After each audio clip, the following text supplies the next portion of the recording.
guys, இந்த வீடியோல நம்ம comprehensive problem 43 தான் பார்க்க போறோம். இங்க என்ன கொடுத்திருக்காங்கன்னா டாக்டர் நாகேந்திரன்றவர் ஒரு ஃபேமஸான மெடிக்கல் பிராக்டிஷனராம். அவர் books of accounts cash basisல மெயின்டைன் பண்றாராம்.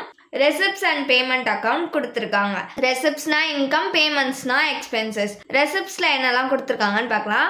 Balance brought down நம்ம எடுத்துக்க கூடாது. Next consultation fee 3 yearsக்கு கொடுத்திருக்காங்க. இந்த 3 yearsதுமே நம்ம எடுத்துப்போம். Next visiting fees medical professionக்கு இது related ஆனது. Next loan from bank இது வராது. Sale of medicines வரும். நெக்ஸ்ட் gift and presents வரும். remuneration from journals இதுவும் வரும். நெக்ஸ்ட் dividends வராது. interest on post office saving bank account இது வராது. நெக்ஸ்ட் payment side பார்க்கலாம். payment sideல rent of clinic இது வரும். இந்த 3 years கொடுத்திருக்காங்களா இது மூணுமே வரும். Next electricity and water bills இது வரும். Next purchase of professional book professional book purchase பண்ணியிருக்காங்க. அப்போ ப்ரொஃபஷனல் புக்ஸ் பர்ச்சேஸ் பண்ணியிருந்தாங்கன்னா நான் என்ன சொன்னேன், சேம் தான் 3 ப்ரொஃபஷனுக்குமே. ஸோ கொடுத்துருக்க அமௌண்ட்ல இருந்து 40% எடுத்துக்கணும் டிப்ரிசியேஷனா. நெக்ஸ்ட் ஹவுஸ் ஹோல்ட் எக்ஸ்பென்சஸ் கொடுத்துருக்காங்க, இது வராது. கலெக்ஷன் சார்ஜஸ் அண்ட் டிவிடெண்ட் வராது. மோட்டார் கார் பர்ச்சேஸ்டு வரும். சர்ஜிக்கல் எக்யூப்மெண்ட்டும் வரும். சர்ஜிக்கல் எக்யூப்மெண்ட்டுக்கு டிப்ரிசியேஷன் தான் காமிக்கணும். எவ்வளோனா 15%. நெக்ஸ்ட் இன்கம் டேக்ஸ் கொடுத்துருக்காங்க, இது வராது. சேலரி டு ஸ்டாஃப் வரும். லைஃப் இன்சூரன்ஸ் ப்ரீமியம் வராது. கிஃப்ட் டு ஒய்ஃபும் வராது. இன்ட்ரெஸ்ட் ஆன் லோன் ப்ரொஃபஷனுக்காக வாங்கியிருக்காராம். அப்போ இது வரும். லாயர் ப்ரொஃபஷனுக்கு மட்டும்தான் இன்ட்ரெஸ்ட் ஆன் லோன் வராது. ப்ரொஃபஷன் மென்ஷன் பண்ணியிருந்தாலும் வராது, ஏன்னா லாயர்ஸ்க்கு லோன் தர மாட்டாங்க. இதுவே மெடிக்கல் ப்ரொஃபஷனுக்கு மென்ஷன் பண்ணியிருந்தாங்கன்னா இன்ட்ரெஸ்ட் ஆன் லோன் மட்டும் கொடுத்துருந்தாங்கன்னா எடுத்துக்க கூடாது. Interest on loan for profession கொடுத்துருந்தாங்கன்னா நம்ம எடுத்துக்கணும். கார் எக்ஸ்பென்சஸ் இதுவும் வரும். பர்ச்சேஸ் ஆஃப் மெடிசனும் வரும். பேலன்ஸ் கேரி டவுன் வராது. நெக்ஸ்ட் நம்மள இவரோட டாக்ஸபிள் ப்ரொஃபஷனல் இன்கம் கால்குலேட் பண்ண சொல்றாங்க. அசஸ்மெண்ட் இயர் 25 to 26க்கு இதெல்லாம் கன்சிடர் பண்ணதுக்கு அப்புறமா என்ன கொடுத்துருக்காங்கன்னா 1/3 ஆஃப் காரை பர்சனலா யூஸ் பண்ணியிருக்காராம். அப்போ பேலன்ஸ் 2/3 ப்ரொஃபஷனுக்கு யூஸ் பண்ணியிருக்காரு. நம்ம அதை தான் எடுத்துக்கணும். ஓகேவா? இது எப்படி கண்டுபிடிக்கணும்னா 1/3 கொடுத்துருக்காங்களா, மேல என்ன ஆட் பண்ணா 3 வரும் அப்படின்னு பாருங்க. 2 ஆட் பண்ணாதானே 3 வரும்.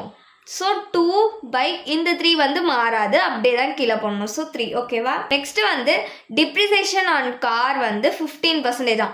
அதான் நான் ஆல்ரெடி சொல்லியிருக்கேன்ல, கார் கொடுத்துருந்தாங்கன்னா அந்த அமௌண்ட்ல இருந்து 15% எடுத்துக்கணும்ட்டு. ஸோ அதுதான். பேஷண்ட்ஸ் கிட்ட இருந்து ரிசீவ் பண்ண கிஃப்ட் 3000. ரிலேட்டிவ்ஸ் கிட்ட இருந்து ரிசீவ் பண்ணது 2000. அப்போ நம்ம 3000 மட்டும் தான் எடுத்துக்கணும். ரிலேட்டிவ்ஸ் கிட்ட இருந்து வந்த கிஃப்ட் அமௌண்ட்டை எடுத்துக்க கூடாது. Next closing stock of medicine கொடுத்துருக்காங்க 5500. இது நம்மளுக்கு வராது. நெக்ஸ்ட் புக்குக்கு டிப்ரிசியேஷன் கொடுத்துருக்காங்க 40%. இதோட ஃபார்மேட் பர்டிகுலர்ஸ் ருபீஸ். ஃபர்ஸ்ட் என்ன வரும், ப்ரொஃபஷனல் ரெசிப்ட். அது கீழே என்ன வரும்னா கன்சல்டேஷன் ஃபீஸ். அவங்களே 3 இயர்ஸ்க்கு ஆட் பண்ணி கொடுத்துருந்தாங்களே அந்த 20,000 எடுத்துக்கலாம். நெக்ஸ்ட் விசிட்டிங் ஃபீ எவ்வளோ கொடுத்துருக்காங்கன்னா 30,000. நெக்ஸ்ட் சேல் ஆஃப் மெடிசன் எவ்வளோ கொடுத்துருக்காங்கன்னா 60,000.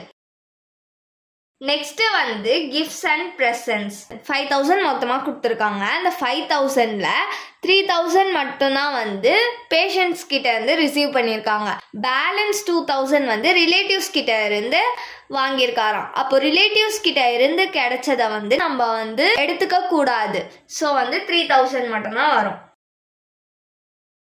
நெக்ஸ்ட் ரென்யூமரேஷன் ஃப்ரம் ஜர்னல்ஸ் எவ்வளோ கொடுத்துருக்காங்கன்னா 6,000. இன்கம்ஸ்ல இது எல்லாம் தான் வரும். இப்போ இது எல்லாத்தையும் ஆட் பண்ணி அவுட்டர் காலம்ல போட்டுக்கலாம். இது எல்லாத்தையும் ஆட் பண்ணோம்னா நம்மளுக்கு 1,19,000 கிடைக்கும். நெக்ஸ்ட் இந்த இன்கம்ஸ் கூட நம்ம எக்ஸ்பென்சஸா மைனஸ் பண்ணிக்கணும். Minus expenses connected with profession. First என்ன வரும்னா ரெண்ட் ஆஃப் கிளினிக் எவ்வளோ கொடுத்துருக்காங்கன்னா 6,000. 3 இயர்ஸ்க்கு கொடுத்துருக்காங்க, அதை ஆட் பண்ணியும் கொடுத்துட்டாங்கல்ல அந்த அமௌண்ட் எடுத்துக்கலாம். Next electricity and water bill எவ்வளோ கொடுத்துருக்காங்கன்னா 2,000. நெக்ஸ்ட் பர்ச்சேஸ் ஆஃப் புக் எவ்வளோ ருபீஸ்க்கு புக் பர்ச்சேஸ் பண்ணியிருக்காருன்னா 4,000க்கு டிப்ரிசியேஷன் அமௌண்ட் தான் காமிக்கணும். So into 40 divided by 100. இப்போ இதை கால்குலேட் பண்ணோம்னா நம்மளுக்கு 1600 rupees கிடைக்கும். நெக்ஸ்ட் வந்து motor car purchased. Motor car எவ்வளோ ருபீஸ்க்கு பர்ச்சேஸ் பண்ணியிருக்காங்கன்னா 30,000க்கு இன்டூ காமனா 15% வந்து depreciation. So 15 by 100 into 1/3 of காரை வந்து பர்சனலுக்காக யூஸ் பண்ணியிருக்காரு. பேலன்ஸ் 2/3 வந்து ப்ரொஃபஷனுக்காக யூஸ் பண்ணியிருக்காங்க. 2/3 எப்படி 2/3ன்னு கண்டுபிடிச்சோன்னா 1/3 பர்சனலுக்காக கொடுத்துருந்தாங்களா, மேலே என்ன ஆட் பண்ணால் 3 வரும்னு பாருங்க. +2 ஆட் பண்ணால் தானே 3 வரும். ஸோ 2 டிவைடட் பை இந்த 3 அப்படியே தான் வரும். இதுதான் வந்து ப்ரொஃபஷனுக்காக யூஸ் பண்ணியிருக்காரு பேலன்ஸ் இருக்கிறத. ஸோ இதை கால்குலேட் பண்ணோம்னா நம்மளுக்கு 3000 கிடைக்கும். நெக்ஸ்ட் வந்து சர்ஜிக்கல் எக்யூப்மெண்ட். சர்ஜிக்கல் எக்யூப்மெண்ட்டுக்கு எவ்வளோ அமௌண்ட் கொடுத்துருக்காங்கன்னா 4800 இன்டூ எவ்வளோ பர்சன்டேஜ் டிப்ரிசியேஷன்னா 15%. 15 divided by 100. Surgical motor car ரெண்டுத்துக்குமே வந்து சேம் தான், டிப்ரிசியேஷன் 15% தான் ரெண்டுத்துக்குமே. இப்போ இதை கால்குலேட் பண்ணோம்னா நம்மளுக்கு 120 rupees கிடைக்கும். நெக்ஸ்ட் வந்து சேலரி டு ஸ்டாஃப் எவ்வளோ அமௌண்ட்னா 15,000. நெக்ஸ்ட் வந்து இன்ட்ரெஸ்ட் ஆன் லோன். இங்க வந்து ப்ரொஃபஷன் மென்ஷன் பண்ணதுனால தான் இந்த லோன் வந்து எடுத்துக்கிட்டோம். எவ்வளோ அமௌண்ட்னா 2000. நெக்ஸ்ட் வந்து கார் எக்ஸ்பென்சஸ் எவ்வளோ ருபீஸ் கொடுத்துருக்காங்கன்னா 15,000. இதுல 2/3 தான் வந்து ப்ரொஃபஷனுக்கு யூஸ் பண்ணியிருக்காரு. ஸோ 2/3 இதை கால்குலேட் பண்ணோம்னா நம்மளுக்கு 10,000 கிடைக்கும். காருக்கு செலவு பண்ணியிருக்காரு. ஸோ அப்போ வந்து எவ்வளோ அவர் வந்து ப்ரொஃபஷனுக்கு யூஸ் பண்ணியிருக்காருன்றத மட்டும் தான் எடுத்துக்கணும். கார் பர்ச்சேஸ் பண்ணியிருந்தாதான் அந்த டிப்ரிசியேஷன் 15% எடுத்துக்கணும். ஓகேவா? நெக்ஸ்ட் வந்து என்ன கொடுத்துருக்காங்க, purchase of medicine. Purchase of medicine எவ்வளோனா 40,000.